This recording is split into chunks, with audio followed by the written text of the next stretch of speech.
Metroid 2 Return of Samus is probably the dark horse of the franchise. While Super Metroid and Fusion are fantastic in their own right, and the original's problems got completely reworked in Zero Mission, for a long while, Return of Samus had nothing. And it's a shame too. I don't think it's a perfect game by any means, with a lot of the clunk you'd expect from a Metroidvania released on the original Game Boy. But for a game now over 30 years old, I was pleasantly surprised by how good it was. And if it was afforded the care and love shown in Zero Mission, it could become one of the best 2D entries in the franchise. So, let's restart.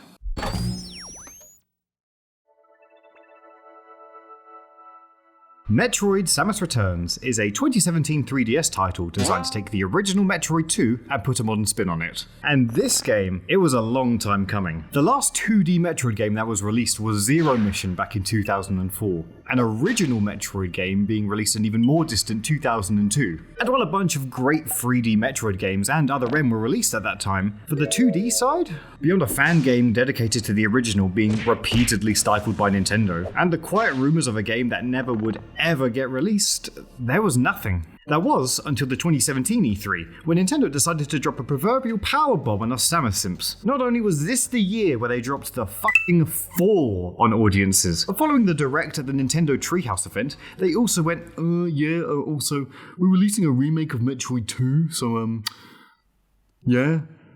Oh, but also, if you're an F-Zero fan, go fuck yourself. In the span of like 3 hours, fans went from mourning their befallen franchise to crunking on the haters Metroid pill style. And on top of that, the new game looked to be in safe hands. Mercury Steam was part of the development for the game, a Spanish studio that had previously worked on the other side of Metroid's coin, Castlevania. With experience and praise from their Lords of Shadow releases, it looked like a fairly good fit for the franchise. And thankfully, this company never had any poor allegations thrown towards them. Okay, I know this isn't a rare occurrence for game companies to do a cosplay of the X-Parasite and be a parasite, but I'd be remiss if I didn't mention it. Of course, they're not unique in this, not even in the Metroid franchise, so just to avoid a 30-minute anti-business diatribe, say it with me everyone, there's no ethical consumption under capitalism. Anyway, back to Samus Returns. With this game, we'll be looking at 5 different metrics to analyze how great of a remake it is. If you're unfamiliar with the concept, I'd recommend watching my video on Zero Mission, but it's slightly different here. If it excels in one aspect, it gets a gold star. If it's a little too mid to be based, then it gets the silver, and if it comes down with a case of cringe, it gets the bronze. This is what Zero Mission looks like, so let's run it back. How great of a remake is Metroid Samus Returns? You know what? Let's start with a game. One of the following screenshots will be from the original, and the other will be from the remake. Let me know in the comments which one you think is which. So obviously we can tell that the first one is the remake, and I'm sure you keen-eyed viewers were aware of this, because the background is slightly lighter in this one, but I wouldn't begrudge anyone for confusing the two. It's not really fair to compare the graphics of the two in all honesty. It's like the difference between getting tech support from your dad and getting tech support from a furry. I'll still compliment the original for being able to convey what it could despite every limitation it had going for it, not including the fact that it probably looked like piss for a lot of the people at the time. Hey, this is Future Luca. I've been informed that there are alternate color palettes for this game, like the Super Game Boy colors instead. And you know, a good reviewer would rework the script and take these into consideration. Metroid mutations and evolutions are some immaculate sprite work in my opinion. Really unsettling, yet able to illustrate this masterfully. The environments are nice, although I don't know if they fully complement the areas they're representing all the time. Like how this area is, quote, the ruined city. And I mean, you can tell as such because they have spikes and copious amounts of sand, yeah. Oh, and also Omega Metroids. That's pretty much Birmingham, I reckon. Ultimately, as good of a job I think the developers did with Return of Samus' graphics, the remake looks exceptional in my opinion. The 3DS as a whole have games with such vibrant color palettes, and Samus Returns is no exception. A lot of the moments from the original have been transformed into the grandiose set pieces they deserved, with some fantastic animations with the Metroids, whether it be their metamorphosis or in combat. Enemies overall feel much less homogenized than in the original, with vaguely different aspects both in design and in gameplay. Whether they be a fierce animal creature, a stilted robotic defense system, or the fearful predator that is the Metroids.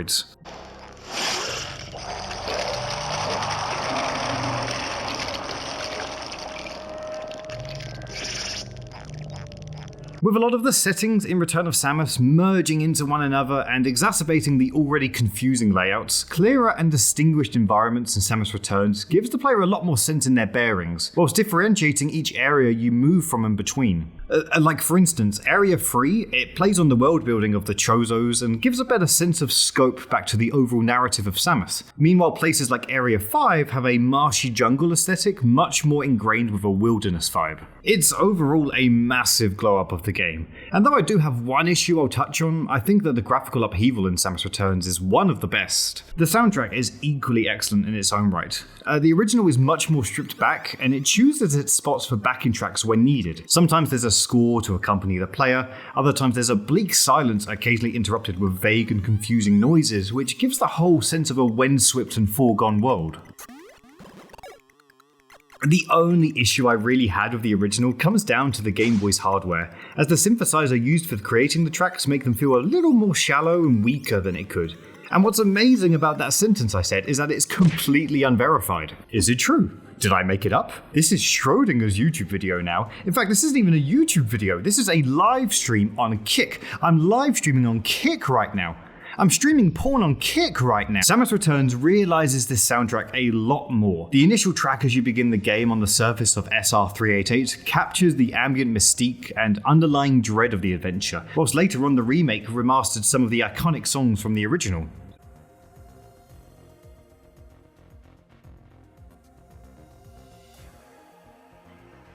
And there are great improvements in other aspects. Facing off against Metroids goes from a nightmarish chiptune score to a far more monumental and haunting feel.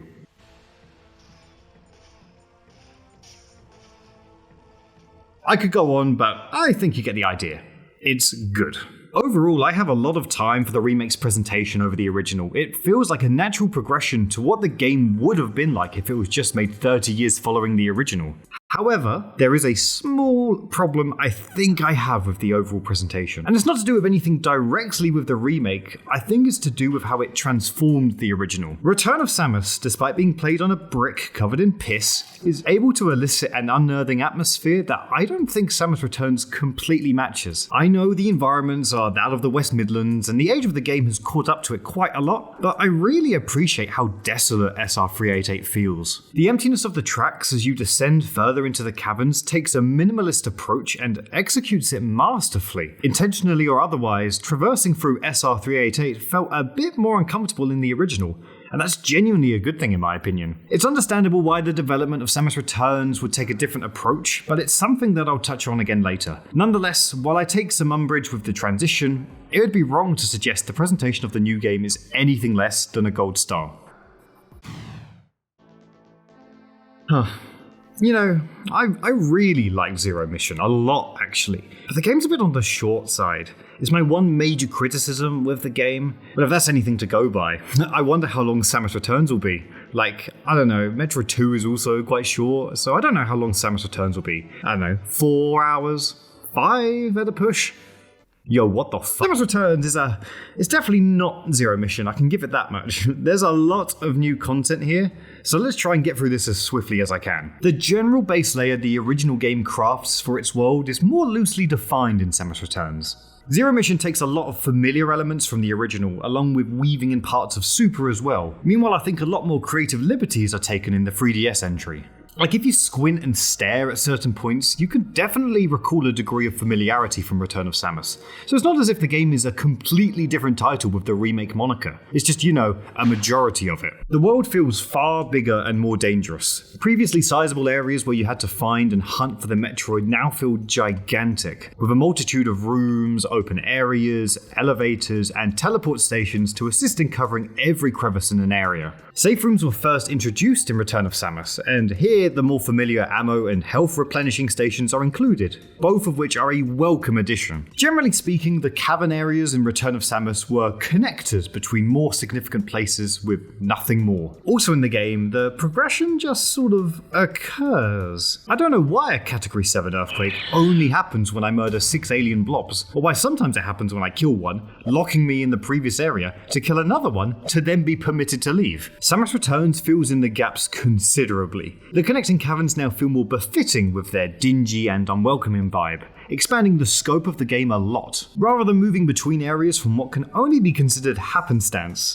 here the game has Chozo seals, indicating how many Metroids are needed to be vanquished for game progression. Along with this, the game now includes an alert system that signifies when a Metroid is closer, allowing for greater, albeit mostly predictable tension. A scanner isn't the only new thing in Samus's repertoire for the game.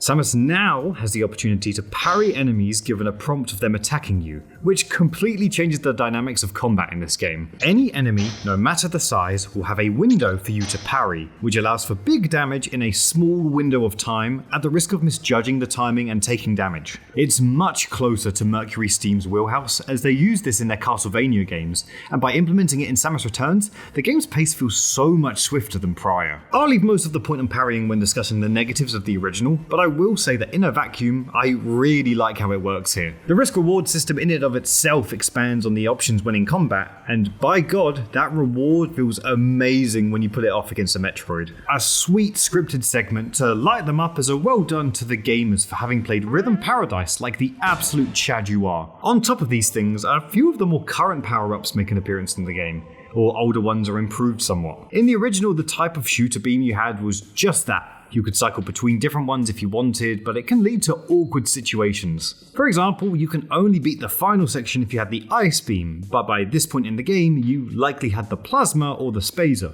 so it needed to be tacked on by the final section. When a Metroidvania is designed to scale up the power of the main character by the end of the game, the fact this stifles it does kinda suck. It was likely due to limitations of the time, so I don't hold too much against it. In comparison, however, the remake builds on everything in a way that feels incredibly satisfying.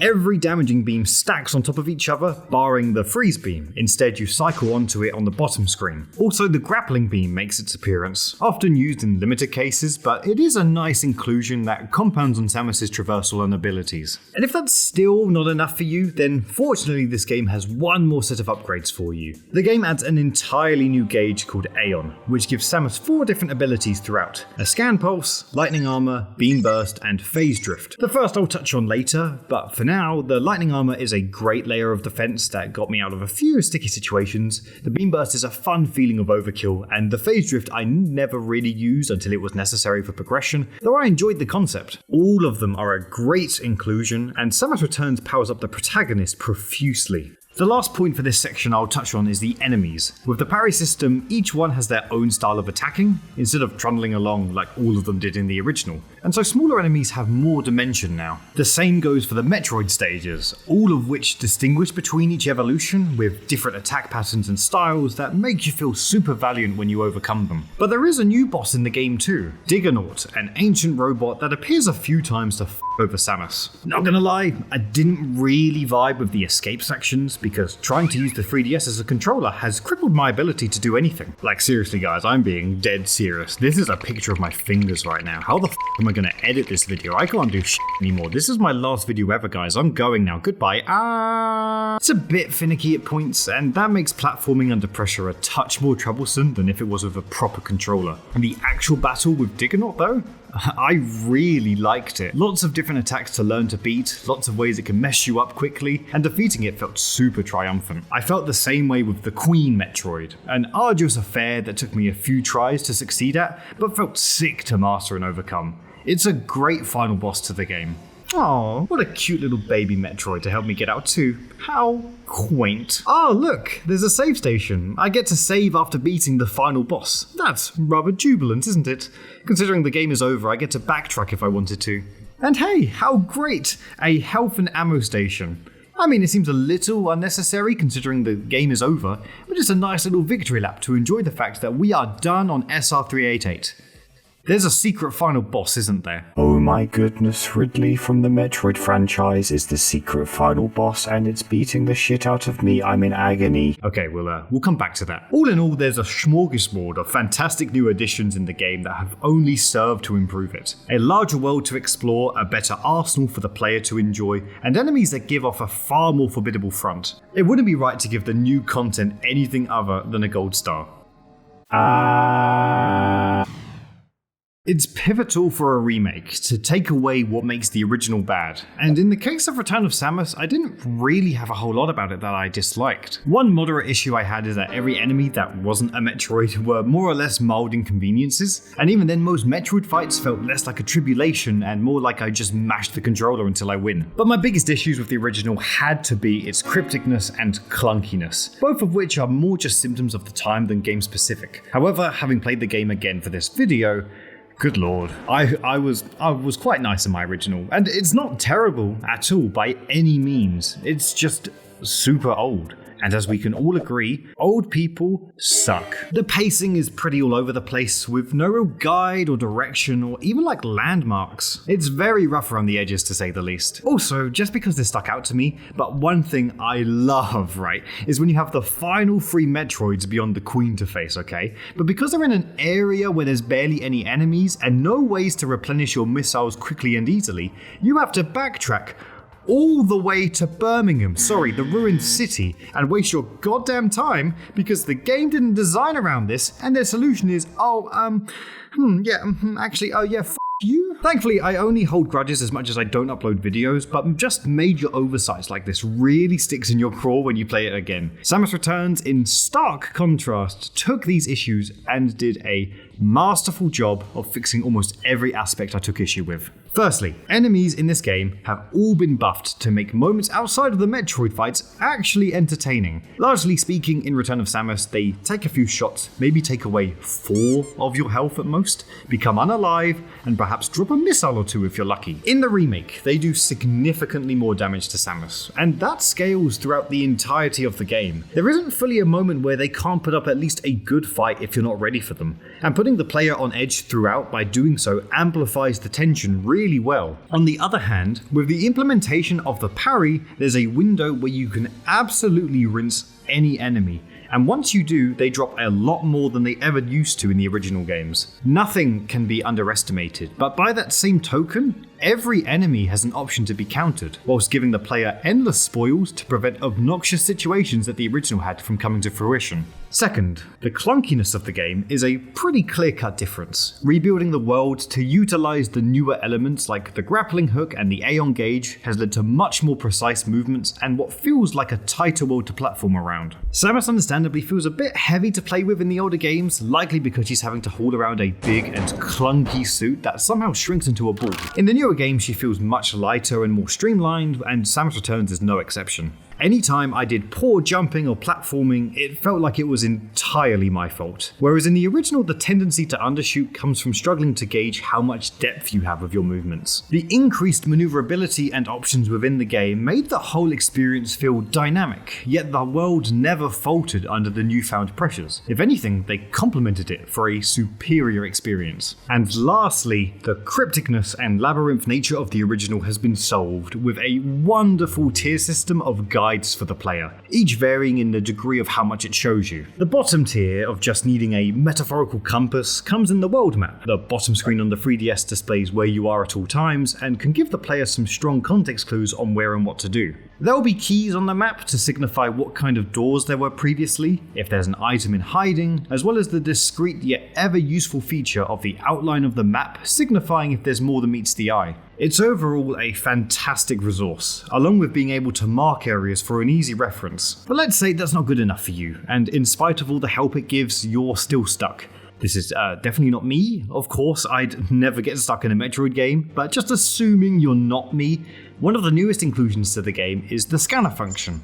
It covers a huge tile radius on the map and highlights any blocks in the vicinity of the radius on screen that can be broken. As opposed to some of the more difficult elements to ascertain from Return of Samus, this overhauls the entire obfuscation elements of the game for a superb outcome in my mind. You can use it to see what rooms there are that are adjacent to where you are, which blocks can take you to a new area, and if you need to go to an entirely different route to reach where you want to. It minimizes frustration perfectly. And yet, even with this as a safety net, let's say someone that we'll call Bluka used this and yet still got lost because they're an idiot baby that can't play a game made for children. What a dork that Bluka is. Fortunately for apathetic turds like him, he can rest easy knowing that if you go to the Chozo seals at the start of every area and register at least one entry of Metroid DNA, the game will give you a massive hint as to where another Metroid is, which is the top tier means to combat the crypticness. These three give varying amounts of information to the player and the choice to decide how much or how little they want for the direction and help, which synergizes both lack of obtrusion and accessibility for varying skill levels. It's a brilliant implementation. Across every metric I think the original suffers from, Mercury, Steam and Nintendo have ironed out the kinks like they iron out most of their employees' passions for the gaming industry. Still cringe. As far as remakes go, I'd honestly argue that Samus Returns is the gold standard in fixing what didn't work. And now, this is probably the divisive part. For as obtuse and a synonym for old as Metroid 2 is, the one thing I will always give it is atmosphere. In the sea of grey, running around the city, remember this is a city, the game is able to develop an eerie and desolate undercurrent that I'd most liken to Fusion, whether it be intentional or otherwise. The game feels more isolated than others do, with the exception of the aforementioned, and in spite of everything about the original that irritates me, it's the one thing that holds Return of Samus on its own merits. Samus Returns takes the original and converts it into a modern spin, with masterful animations and an invigorating sense of adventure. Yet in doing so, I think some of what makes the original great is lost. In the vibrancy of the world or the extravagance of the backing tracks, it's just not the original. And that's fine, it's not necessarily even a bad thing, definitely not as a standalone title. In the context of it as a remake, however, I would have loved it if it was able to keep the gloom of the game it's based on. It feels a little bit harsh to judge a game on a merit like this, considering it has done everything so well up until this point, but I ultimately look to what I think is possibly the best video game remake ever, the 2002 Resident Evil. That remake could have created a tonal shift which changed the vibe of the original from its corny yet admittedly somewhat horrifying environment. But no, instead it captured exactly what I think makes the original work and perfected it. Samus Returns does an excellent job in and of itself, and I mean it can be unsettling. The fights against the Metroids and the more barren areas are in line, but I will say that if I had to compare what makes Return of Samus great and how it was translated to Samus Returns, it got somewhat lost along the way. It's a silver star for the positives. Thankfully, I can get my only slight with the game out of the way before this final segment, because I'll pose this question. Is Samus Returns just a good game in its own right? Which, yeah, it may surprise you, but this game f***ing slaps. This would probably be the Metroid title I give to a beginner in the franchise. Either this or Zero Mission. Both games have a very low barrier for entry, with huge accessibility and quality of life improvements over predecessors that make it a blast to play. If not for the fact I want to be playing more and doing more games in my time, I'd probably come back to this one and try and 100% it, considering the game has an inbuilt tracker of everything you can obtain. Is it my favourite 2D Metroid in the franchise? Well, it's close. I'm not 100% sure if it's on top when there's so many good games here, but hey, wait a minute, you two aren't good, get the f*** out of here. All in all, it feels the most well-rounded of the bunch, if anything, with a fantastic mix of linear yet open-ended exploration, satisfying combat, great bosses, Yo, what the fuck? just a general great time. My only massive grievance comes with the fact that the 3DS is probably the most uncomfortable way to play it, so my only hope would be that it gets a port of some kind to the Switch or Switch successor, so you can play it on a controller that doesn't make my hands do a funny 360 no-scope. But I've made my case here. So, to summarize, Metroid Samus Returns is a near perfect remake in my mind, and it makes me super intrigued to see where the franchise went from here.